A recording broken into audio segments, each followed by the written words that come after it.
Today I'm going to be interviewing Tony Coughlan about his political career. Tony's an old friend of mine and was also an old friend of my father, Jack Bennett. So Tony, maybe we can just start at the beginning. You went to University College Cork, you got involved in student politics. So maybe you could tell us something about your earliest political activities. I grew up in Cork, of a Cork middle class background. I spent the years from 1953 to 1958 in University College Cork. My degree subjects were history, economics and English, which we do at that time, a very broad general degree. It was an honours degree. And I got political and quite involved in politics while in UCC. We set up the University College Cork branch of the Labour Party. We called it the Pádraig Ó Conradh branch, after the Irish writer Pádraig Ó Conradh, and had a strong emphasis on the Irish language. We were very much concerned about the big problem of emigration at the time and thought that socialism was the solution to Ireland's ills. The title of a debate we had in the History Society at the time. And with a number of others, as I said, we got involved in the Labour Party, and both at UCC and in the local Cork Labour Party, and we attended Labour Party conferences in Dublin on a couple of occasions at that time.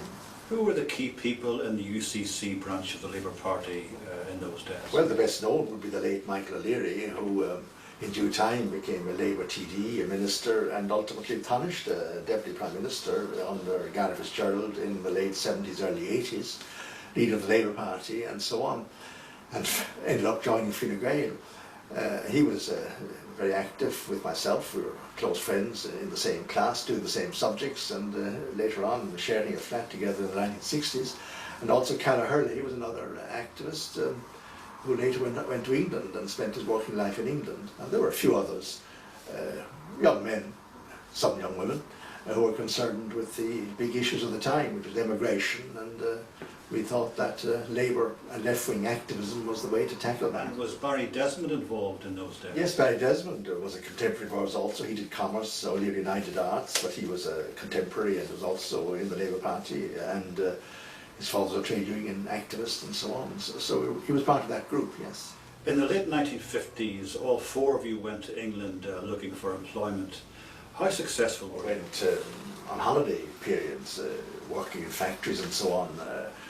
But Connor Hurley and I emigrated for some years to Britain, and Hurley spent his working life there. I went in '58 and worked there for three years or so. I also attended London University for a period.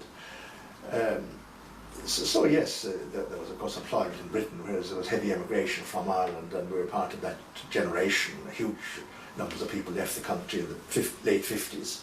What was the political climate like in England at that period? Well, it was of course the period of the height of the Cold War, and we were building up to the Suez crisis in 1956, which of course had occurred, and the Hungarian crisis at the same time. And there was much concern about peace, and this was the period of the Aldermaston marches, the big marches on peace issues from the atomic power station at Aldermaston. You and Cathal O'Hurley continued your political activities, and you both joined the Connolly Association. Could you tell us a little bit about your activities in those days? When O'Hurley had emigrated actually a year before I did, and he became active in the Connolly Association, having contacted it from his time in UCC. And on the very first night I went to Britain, sometime in October 1958, he brought me along to a Connolly Association branch meeting in West London, and I got involved very quickly and in the political life of the association. I got to meet the late Desmond Greaves, its editor of the newspaper. Eventually you became the full-time organiser for the Connolly Association. So what sort of things did you do on a day-to-day basis? Well, the Connolly Association was an organisation of Irish people in Britain. It was seeking to defend the interests of the Irish community, urging Irish workers, particularly those who came to Britain during that high period of emigration, to join trade unions. And it was seeking to give to the British Labour movement an understanding of the problems in the north of Ireland, especially the problems of discrimination and anti-Catholic bigotry and so on that were going on there. It sought to win the British Labour movement to a progressive position on Ireland, essentially to end partition, but in the meantime to try and bring about a fairer situation for the nationalist Catholics in the north of Ireland. So its routine revolved around lobbying MPs, mainly Labour MPs, some Liberals, and so on, organising branch meetings, selling its monthly newspaper, the Irish Democrat. There were half a dozen branches in London in my time, and trying to get the Irish community interested in that activity. And it was a very active period, and I threw myself fully into it.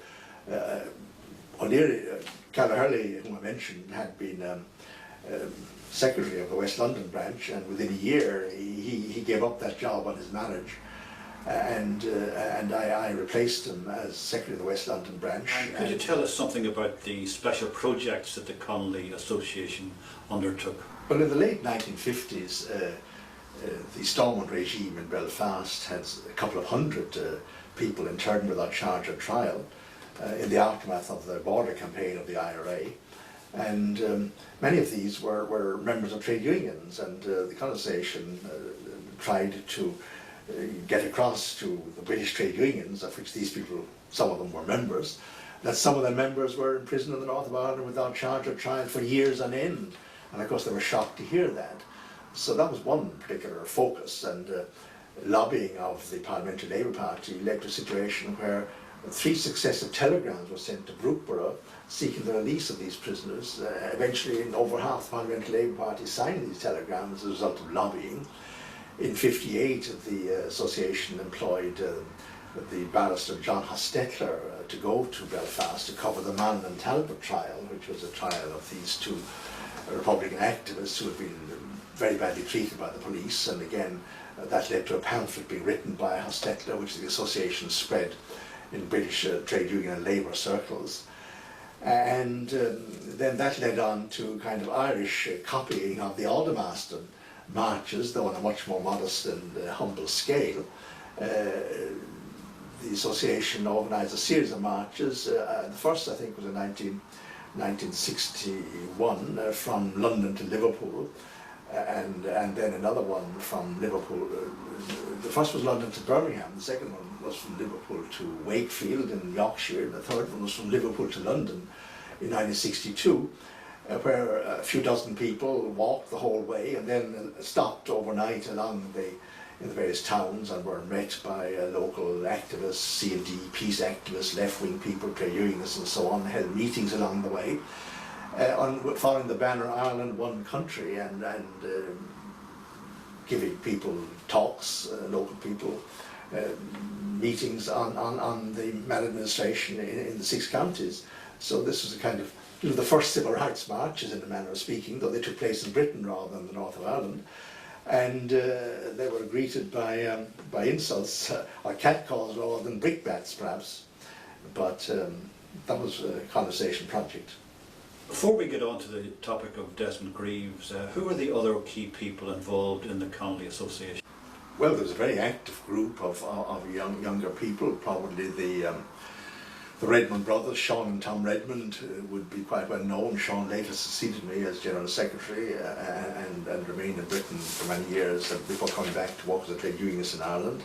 There was the late Pat Bond, who was in charge of the Irish Democrat paper sales. There was Joe Deegan, formerly of Belfast, and the key man in the Manchester branch of the association, who had been kind of Desmond Greaves' coeval for many years. There were others, Michael Crowe of Sunderland, Bobby Heatley of Belfast, and who later returned to Belfast, John McClelland, Protestant background in Belfast also, who was now working in Liverpool, the late Jane Tate. There were several women, the Currans, Tony Curran, Antoinette Curran, and her husband Gerard Curran, and quite a number of people like that too. Chris Sullivan too, who was on all the marches, and with whom I became personally very friendly, a working class Cork chap. Robbie Rossiter from Waterford, Colin Power, also from Waterford, from different parts of the country. There was a whole group of people, and of course there were branches all over England. There were half a dozen branches in London, and branches in Birmingham, Manchester, Glasgow and Scotland, Sunderland, Liverpool and so on.